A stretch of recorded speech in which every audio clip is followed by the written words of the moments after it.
Hello everyone, कैसे हैं आप सब। My name is Rahul Kumar और आप मुझे देख रहे हैं केमिस्ट्री द मैजिक चैनल पर। पी ब्लॉक एलिमेंट चैप्टर में शुरू किया था हिंदी में, आज उसकी दूसरी क्लास है। हमने इसकी फिजिकल प्रॉपर्टीज़ कुछ पढ़ चुके थे, हम कुछ फिजिकल प्रॉपर्टीज़ रह गई थी, उन्हें आज इस वीडियो में कवर करने वाले हैं हम। तो चलिए शुरू करते हैं। सबसे पहले ऑक्सीकरण अवस्था। ऑक्सीकरण अवस्था क्या होती है? ऑक्सीकरण अवस्था का मतलब ये होता है कि कोई भी एलिमेंट है वो अगर किसी के साथ बॉन्ड बना रहा है तो या तो वो इलेक्ट्रॉनों को लूज कर रहा होगा या फिर इलेक्ट्रॉनों को वो गेन कर रहा होगा। मतलब कि इलेक्ट्रॉनों को या तो वो त्याग रहा होगा या फिर वो ग्रहण कर रहा होगा। उस इलेक्ट्रॉन को त्यागने या ग्रहण करने से जो चार्ज जनरेट होता है उसी को ऑक्सीकरण अवस्था कहते हैं। वही ऑक्सीकरण अवस्था कहलाती है। ये कहें कि किसी परमाणु पर उपस्थित आवेश की संख्या उस परमाणु की ऑक्सीकरण अवस्था कहलाती है। तो यहाँ पर हमें ऑक्सीकरण अवस्था के बारे में पढ़ना है। जो नाइट्रोजन फैमिली होती है, नाइट्रोजन फैमिली में ऑक्सीडेशन नंबर जनरली +5, -5 और -3 होता है। ग्रुप में ऊपर से नीचे की ओर जाने पर -3 ऑक्सीडेशन अवस्था प्रदर्शित करने की प्रवृत्ति घटती है। अब ऐसा क्यों होता है?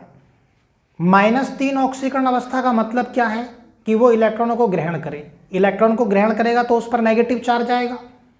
लेकिन जब हम ऊपर से नीचे की तरफ जाते हैं, प्रीवियस लेक्चर में हमने पढ़ा था कि ऊपर से नीचे की तरफ जाने पर विद्युत ऋणात्मकता का मान जो है वो घटता जाता है। तो नाइट्रोजन से नीचे की तरफ चलने पर विद्युत ऋणात्मकता घटेगी, मतलब कि बिस्मथ तक जाते जाते इलेक्ट्रोनेगेटिविटी बिल्कुल खत्म हो जाती है।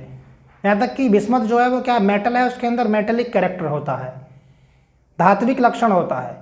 और धातु होने की वजह से वो इलेक्ट्रॉनों को लूज करने की या इलेक्ट्रॉन को त्यागने की प्रवृत्ति होती है उसके अंदर। मतलब कि वो पॉजिटिव चार्ज बनाएगा, वो पॉजिटिव ऑक्सीडेशन नंबर शो करेगा। तो इसका मतलब ये है कि ऊपर से नीचे की तरफ जाने पर -3 ऑक्सीकरण अवस्था घटती जाती है, क्योंकि विद्युत ऋणात्मकता की वैल्यू घट जाती है। अब यहाँ पर उसके बाद जबकि +3 ऑक्सीकरण अवस्था की प्रवृत्ति बढ़ती है, जो ऑक्सीडेशन नंबर है वो +3 ऊपर से नीचे की तरफ जाने पर बढ़ता है। रीजन मैंने बता दिया। समूह में ऊपर से नीचे की ओर जाने पर +5 ऑक्सीकरण अवस्था प्रदर्शित करने की प्रवृत्ति भी घटती है। जो +5 ऑक्सीडेशन नंबर है वो भी ऊपर से नीचे की तरफ जाने पर घटता है। अब आप सोच रहे होंगे कि -3 तो चलो ठीक था, -3 क्या कि इलेक्ट्रोनेगेटिविटी घट रही है, तो -3 ऑक्सीकरण अवस्था घट रही है, समझ में आती है बात। लेकिन +5 क्यों घट रही है? +5 तो क्या है, धातुएं जो होती हैं वो इलेक्ट्रॉनों को लूज करती हैं, तो 5 इलेक्ट्रॉन को लूज कर सकती हैं। लेकिन यहाँ पर 5 इलेक्ट्रॉन को लूज करने का मतलब क्या है कि S और P, देखिए अगर हम इलेक्ट्रॉनिक विन्यास पर इसके पर गौर करें तो क्या होता है, NH2 NP3 प्रकार का इलेक्ट्रॉनिक विन्यास होता है। अगर किसी को +5 ऑक्सीडेशन स्टेट शो करना है तो इन 5 इलेक्ट्रॉनों को लूज करना पड़ेगा, इन 5 इलेक्ट्रॉनों को त्यागना पड़ेगा।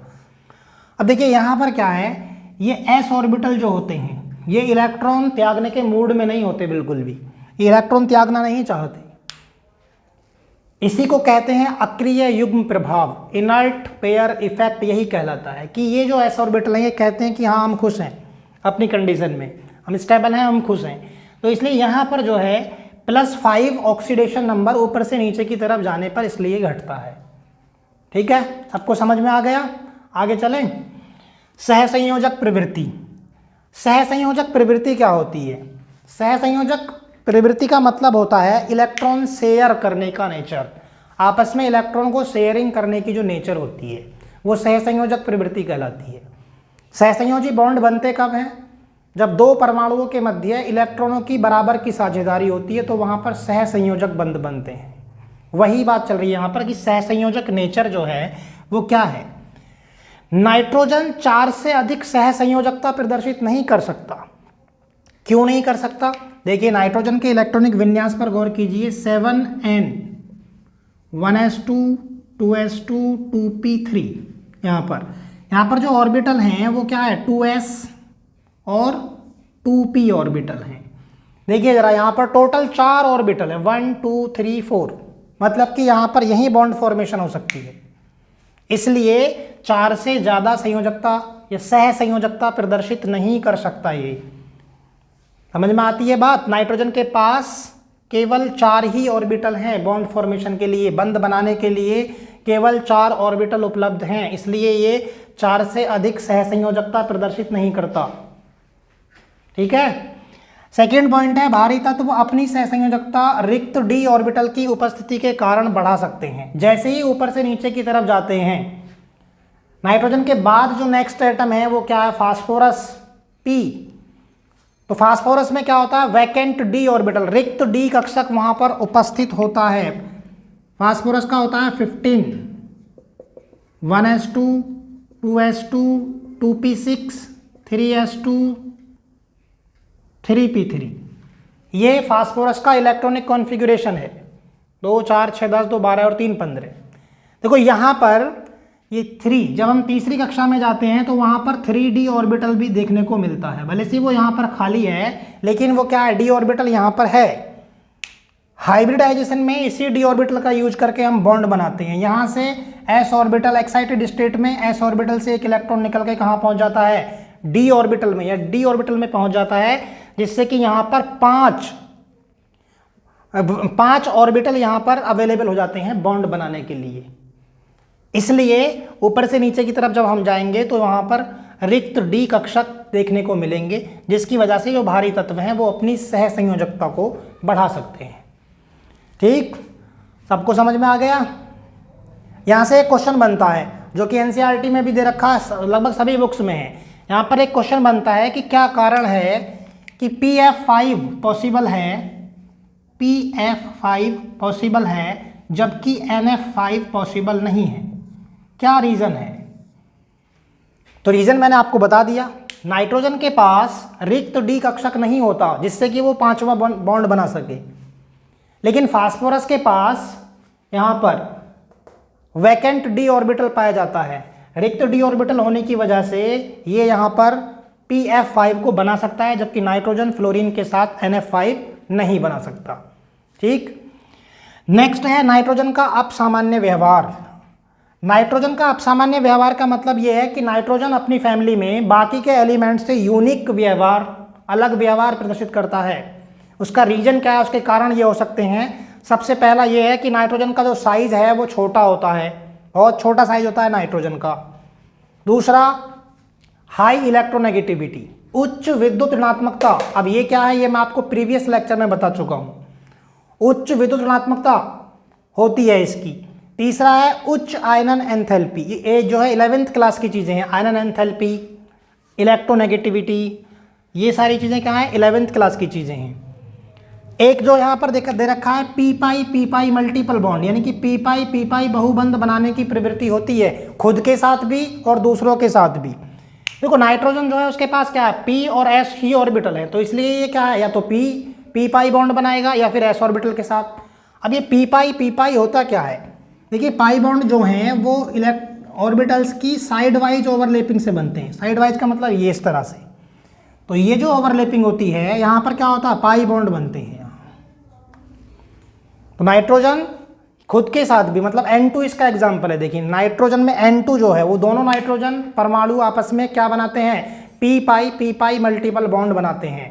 नाइट्रोजन के बीच में क्या होता है, ट्रिपल बॉन्ड होता है। नाइट्रोजन के बीच में ट्रिपल बॉन्ड होता है, N दोनों एटम्स के। तो यहाँ पर ये सिग्मा बॉन्ड होता है, ये पाई बॉन्ड और ये पाई बॉन्ड। ये पाई बॉन्ड कैसे बनता है, p ऑर्बिटल्स की साइड वाइज ओवरलैपिंग या पार्श्वीय अतिव्यापन से बनता है। ठीक है, सबको समझ में आ गया।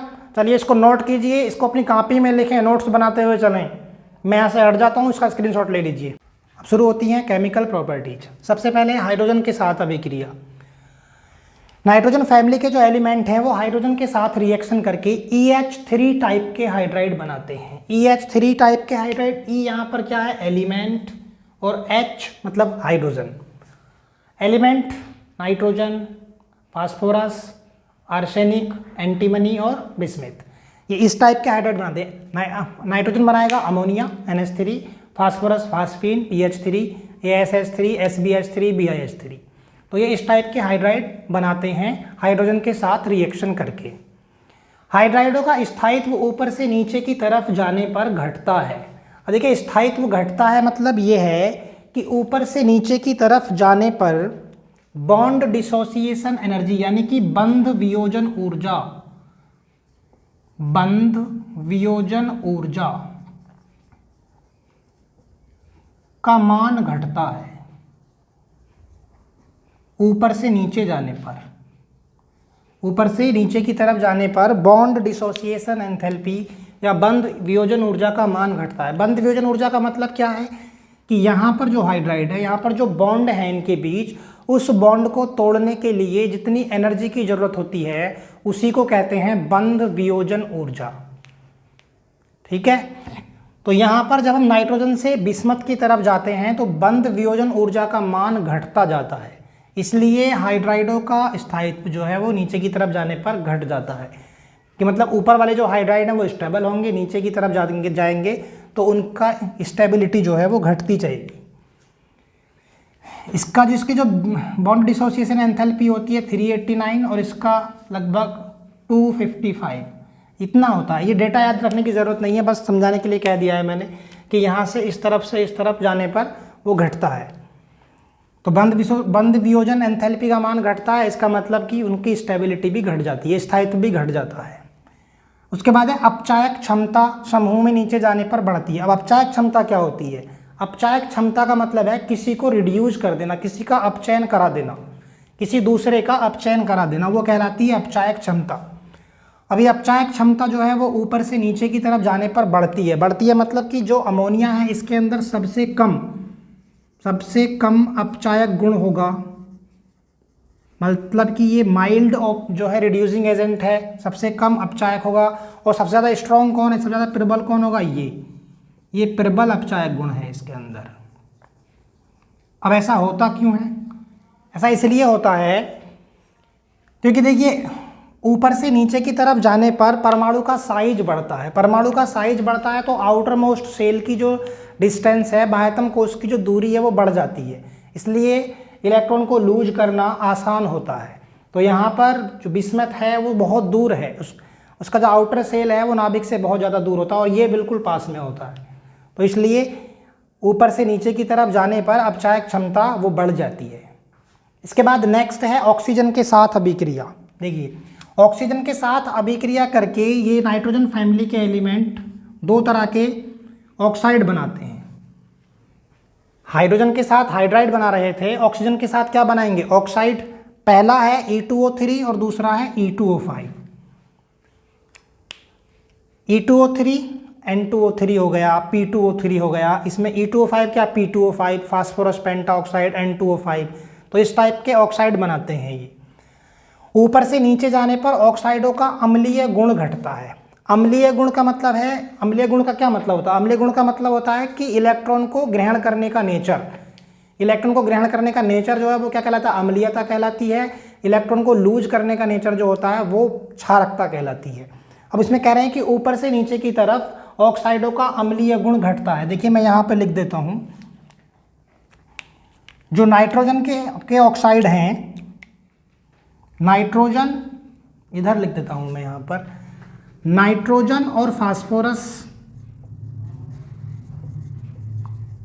के ऑक्साइड अम्लीय होते हैं। उसके बाद क्या है? आर्सेनिक और एंटीमनी। आर्सेनिक और एंटीमनी के होते हैं उभयधर्मी। उभयधर्मी का मतलब कि इनके अंदर एम्फोटेरिक नेचर होती है, मतलब कि एसिड अम्लीय गुण भी होते हैं और क्षारीय गुण भी होते हैं। बाद में बचता कौन है? बिस्मथ। इसके जो ऑक्साइड है, बिस्मथ का ऑक्साइड, वो क्षारीय गुण रखता है, उसके अंदर क्षारीय गुण होता है, तो ये भी नोट कर लें। तो ग्रुप में ऊपर से नीचे की तरफ जाने पर ऑक्साइडों का अम्लीय गुण घटता है, मतलब कि नाइट्रोजन और फास्फोरस जो है उसके दोनों के ऑक्साइड क्या होते हैं? एसिडिक नेचर के होते हैं, अम्लीय के। आर्सेनिक और एंटीमनी के एम्फोटेरिक नेचर, मतलब उभयधर्मी होते हैं। और बिस्मथ का ऑक्साइड में क्षारीय गुण होता है, तो ऊपर से नीचे की तरफ जाने पर ये घट जाता है। इसके बाद है थर्ड नंबर, हैलोजनों के साथ अभिक्रिया। हैलोजन जो है वो हैलोजनों के साथ रिएक्शन करके क्या बनाते हैं? ट्राई हैलाइड और पेंटा हैलाइड, दो टाइप्स के कंपाउंड बनाते हैं। यहाँ भी नाइट्रोजन फैमिली के एलिमेंट हैलोजनों के साथ रिएक्शन करके क्या बनाते हैं? EX3 मतलब ट्राई हैलाइड और EX5 पेंटा हैलाइड। हैलोजन यहाँ पर क्या हो सकती है? X क्या है यहाँ पर? हैलोजन मतलब कि फ्लोरीन हो सकता है, क्लोरीन हो सकता है, ब्रोमीन हो सकता है और आयोडीन हो सकता है। कोई भी हैलोजन हो सकती है। 17th ग्रुप के एलिमेंट्स को क्या कहा जाता है? हैलोजन कहा जाता है। तो हैलोजनों के साथ रिएक्शन करके ये EX3 और EX5 टाइप के हैलाइड बनाते हैं। हैलाइड जो है वो नाइट्रोजन को छोड़ करके सभी तत्वों के ट्राई हैलाइड स्थायी होते हैं। नाइट्रोजन में केवल एक हैलाइड है जिसका नाम है NF3, वो स्टेबल होता है, बाकी सभी हैलाइड अनस्टेबल होते हैं। ठीक है, और यहाँ पर जो ये हैलाइड हैं वो कोवेलेंस नेचर के होते हैं, सभी हैलाइड कोवेलेंस नेचर के होते हैं एक्सेप्ट BiH3।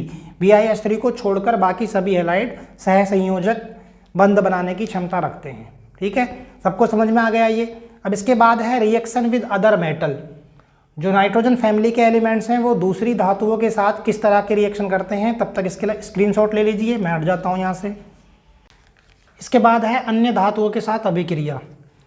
ये नाइट्रोजन परिवार के जितने भी एलिमेंट्स हैं वो मेटल्स के साथ रिएक्शन करके बाइनरी कंपाउंड बनाते हैं, मतलब द्विअंगी यौगिक। द्विअंगी यौगिक मतलब जिनमें दो ही एलिमेंट्स होते हैं, तो उनको क्या कहते हैं? द्विअंगी यौगिक कहते हैं। जैसे कि कुछ एग्जाम्पल दे रखे हैं यहाँ पर, Mg3N2 magnesium nitrite, Ca3N2 calcium nitrite, Mg3Bi2 magnesium bismuthide. इस तरह के और भी हैं, क्या है, बिस्मथ के भी हो सकते हैं, बिस्मथ का यहाँ पर लिखा हुआ है, आर्सेनिक का हो सकता है, फास्फोरस के भी हो सकते हैं, सभी के इस तरह के द्विअंगी यौगिक बनते हैं यहाँ पर, जिनमें इसका ऑक्सीडेशन नंबर जो है, ऑक्सीकरण अवस्था आपको दिख रही है यहाँ पर, क्या है, -3 ऑक्सीकरण अवस्था शो करते हैं ये। तो ये थी इसकी कुछ केमिकल प्रॉपर्टीज। अब हमें इसके पढ़ने हैं जो इम्पोर्टेंट कंपाउंड्स हैं इस चैप्टर में, जैसे कि नाइट्रोजन है सबसे पहले तो N2 डाई नाइट्रोजन, इसकी फॉर्मेशन कैसे इसको बनाते हैं, इंडस्ट्रियल पर्पस से कैसे बनाते हैं, लेबोरेटरी में कैसे बनाते हैं, ये सारा, और इसका यूज कहाँ कहाँ होता है, ये सारी चीज़ें हम पढ़ने वाले हैं। उसके बाद एक अमोनिया बहुत इंपॉर्टेंट टॉपिक है, चाहे वो बोर्ड एग्जाम हो, चाहे वो कोई भी कम्पिटिटिव एग्जाम हो, हर एग्जाम की दृष्टि से ये बहुत ज़्यादा इंपॉर्टेंट क्वेश्चन है। नाइट्रिक एसिड, इसकी रिएक्शंस बहुत ज़्यादा इंपॉर्टेंट हैं। ओस्टवाल्ड मेथड है और बर्कलैंडाइड, ये जो कई सारी मेथड है इसकी HNO3 बनाने की नाइट्रिक एसिड के। PH3 फास्फीन, फास्फोरस के अपर रूप, मतलब कितने तरह के फास्फोरस होते हैं, ये सब इंपॉर्टेंट कंपाउंड्स इस चैप्टर में हम पढ़ने वाले हैं आगे।